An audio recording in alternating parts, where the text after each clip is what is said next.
NetsBoy, so let's hear what he has to say. His name is NetsBoy, he thinks the world is all over when the Nets just can't play. What up, Net fans? NetsBoy here, bringing the latest in your Brooklyn Nets news.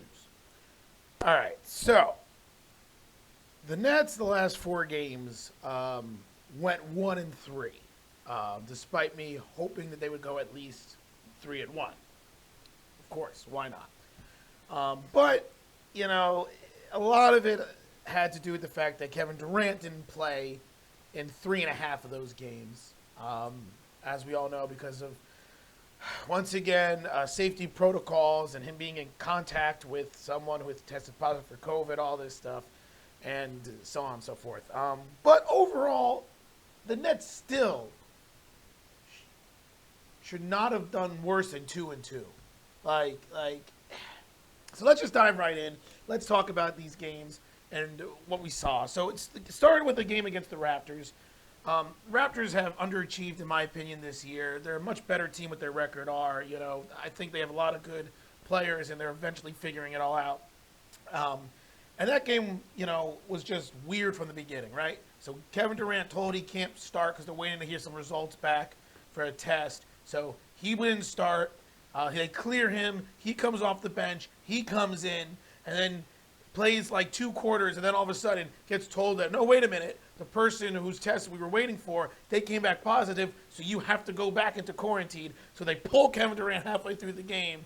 And meanwhile, the rest of the team, Steve Nash, the Nets, they're just like, what is going on? And it was inevitable that they were going to lose that game because the rotation was all disturbed by Durant getting pulled. The players were confused. Steve Nash wasn't, Steve Nash even admitted he was thinking about, what am I going to do with my minutes now? Am I going to have to play extra minutes for James Harden and this and that? All these things, Kyrie. So the fact that they lost that game did not shock me.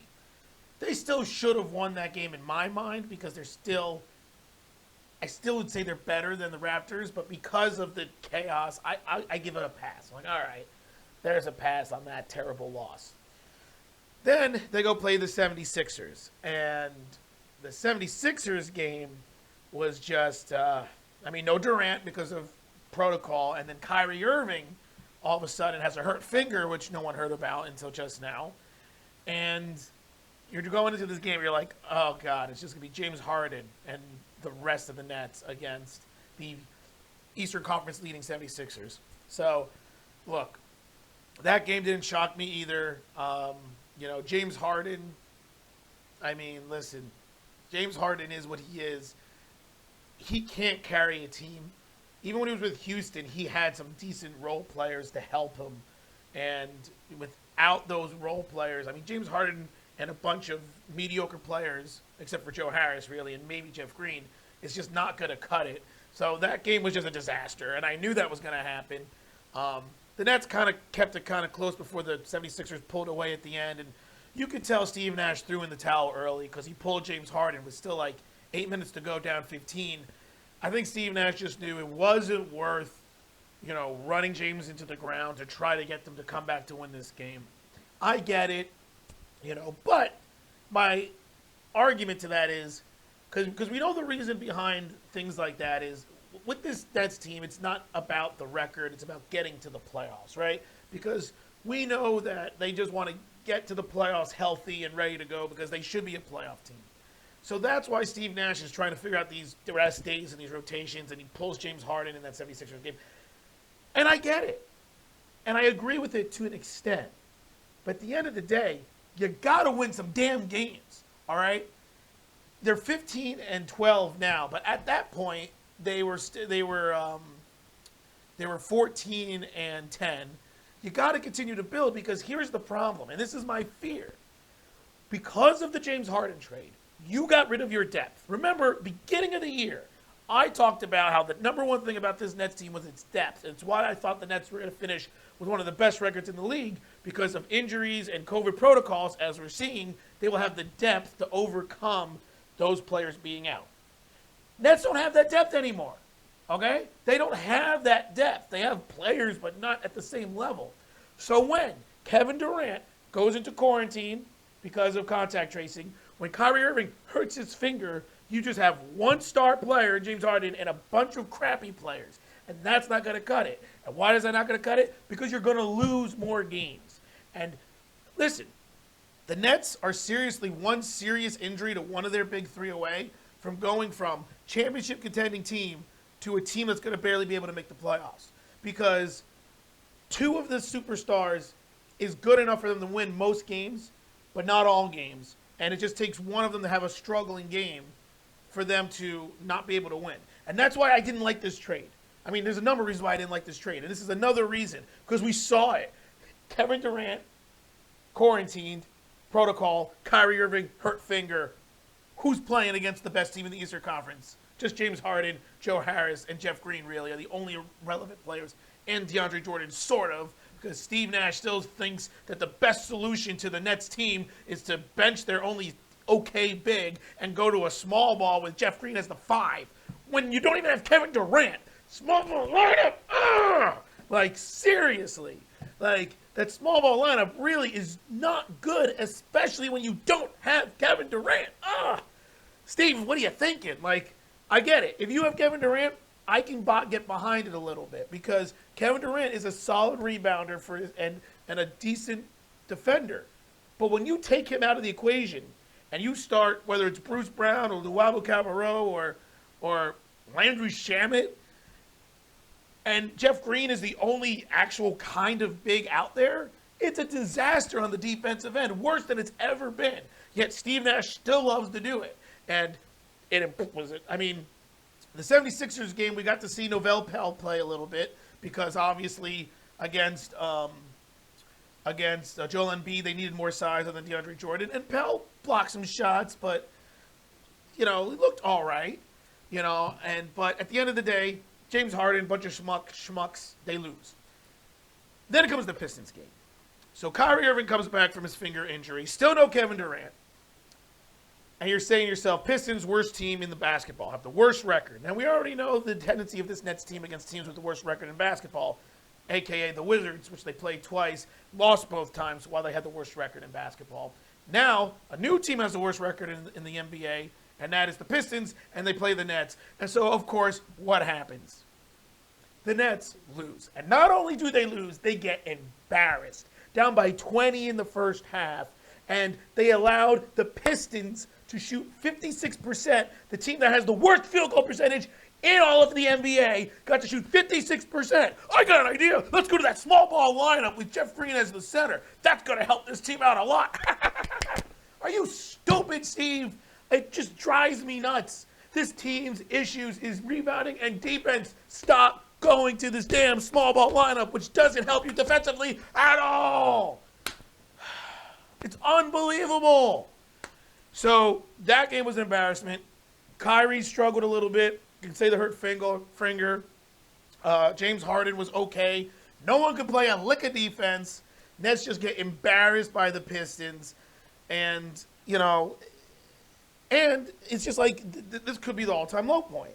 And then once again, Steve Nash says, well, we have to have more energy. We need to have more will. We need to have more, desire. We can't take these teams lightly. We got to challenge ourselves to care more and this and that. And it's like, are you serious?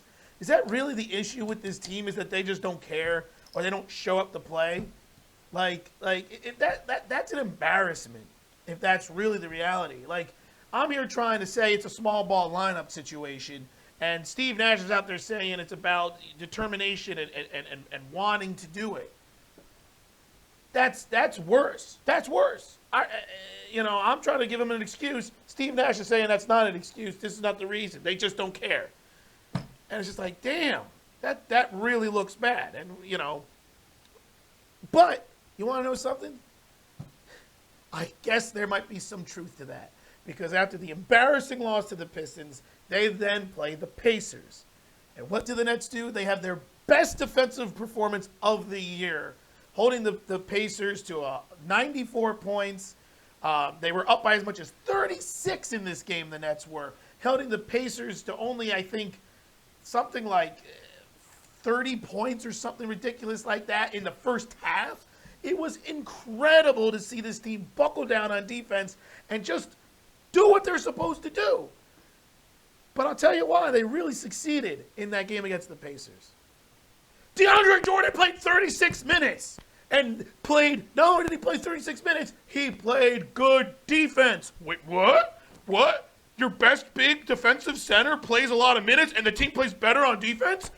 What? Like, seriously. It's clear as day what the Nets need to do, but they somehow don't want to do it. DeAndre Jordan, who got into a little bit of an exchange with Steve Nash, good for you, DeAndre, basically said, listen, I need to play more. I haven't played well defensively, but I need to play more. I'm the best defensive option and rebounding option you have on this team. And you know what? It's true. Is DeAndre Jordan a great defensive player and a great rebounder now? No.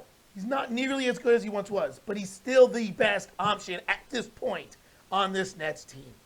And yes, the argument, of course, is they were playing Sabonis, who's a great interior player, a great, scorer. So, of course, DeAndre Jordan was going to play a lot of minutes. But you know what? Not only did he play good defense on Sabonis, holding him to 36% that game, he played good defense all around. Good help defense, good rotational defense. He was communicating. He had 3 blocks. And he had 13 rebounds, which is a huge thing because we've seen this before. And it's why I hate the small ball lineup the most, is that the Nets can get the stops with the small ball lineup, but they cannot get the rebound, and they always give up an offensive rebound. And in that Pistons game, they actually didn't give up that many offensive rebounds, but they gave up a lot of unfortunate offensive rebounds, meaning that when they had a great defensive set, then the shot clock's running down, Pistons shoot the ball up, they get the stop, but they can't secure the rebound. The timing of the offensive rebounds for the Pistons in that loss for the Nets was just critical. But they were doing all the right things in the Pacers game. And I honestly think it has to do with the fact that they had DeAndre Jordan playing 35 minutes, playing great interior defense, great help defense, rebounding the ball, playing well offensively with alley-oops, and being the anchor to the Nets defense, allowing the other players, the other perimeter players, to play more aggressively on their men and causing more turnovers because they know they've got the help defender there in the post. That is how defense works, okay? If you don't have a good interior defender in the middle, it's going to affect the rest of the defense because as soon as a player blows past Kyrie Irving or blow past James Harden or blow past Joe Harris, it's an automatic layup because there's no help defense. But the Nets kind of figured it out in the Pacers game. A great win. I was super ecstatic about it. Of course, they almost still blew it. They were up by 36. They only won by 10. Of course, a lot of that had to do with Steve Nash putting in the third unit, the extra scrubs at the end of the game with the last 10 minutes left. But still, they went from 36 to 18 pretty fast. I was a little disappointed by that, by the Nets. But at the end of the day, a win's a win, and it was their best defensive performance overall. But, I just don't know if Steve Nash is going to realize the reason why that they played good defense was because DeAndre Jordan played significant minutes and played well. I really am afraid that he's just going to continue to try to think it's because it was a matchup. Sabonis is a big interior player, so DeAndre Jordan played a lot. And that the next time they play a team that doesn't have a strong interior player, like the next game coming out against the Warriors, in which James Wiseman is the main center, and same thing with Draymond Green, not really interior players, that you're going to see a lot more of the small ball lineup because it's matchup based, which, like I said, I've talked about this before. I'm not against the small ball lineup if it's matchup based, but I just don't think it's what you should go to in crunch time all the time. Also, Kevin Durant is expected to be back by the game against the Warriors game, so that will help because I said before, the small ball lineup with Durant is significantly better than the small ball lineup without. But I still think DeAndre Jordan should be playing about 30 minutes a game, regardless of what the small ball lineup is. And I also do think that the Nets should explore a little bit more with Pell and Noah Vonleh, who is the guy who they signed also during the last stretch of games. Noah Vonleh, the former Knick, former Blazer, former lot of teams, for a guy who was 25. He's been in the league for 6 years already, though. Nets signed him. He's someone who I think could become a rotational player if he got an opportunity. He's not terrible. He can hit the three-point shot occasionally. It's not really a strength of his, but he can hit it. He can, play some decent defense, get some rebounds. He's more of a 4 than a 5, but he can play the 5. He's just an adequate depth piece that I actually like that the Nets got. So he got some garbage time minutes, but I think he's someone who could crack the rotation or be someone who could be a next man up if there's a injury or a COVID protocol situation. So overall, I like the Noah Vonleh signing, and I like what I'm seeing from this team in that game against the Pacers. Will they continue with that? I don't know.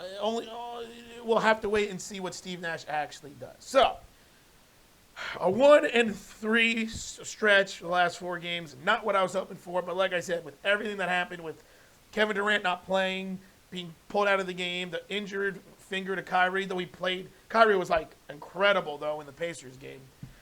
James Harden did not play well, and I see the advantages of having James Harden, and then I see the disadvantages of having James Harden. If things I don't know, maybe it's me nitpicking, but when James Harden is on, he's on, and that's what makes him great.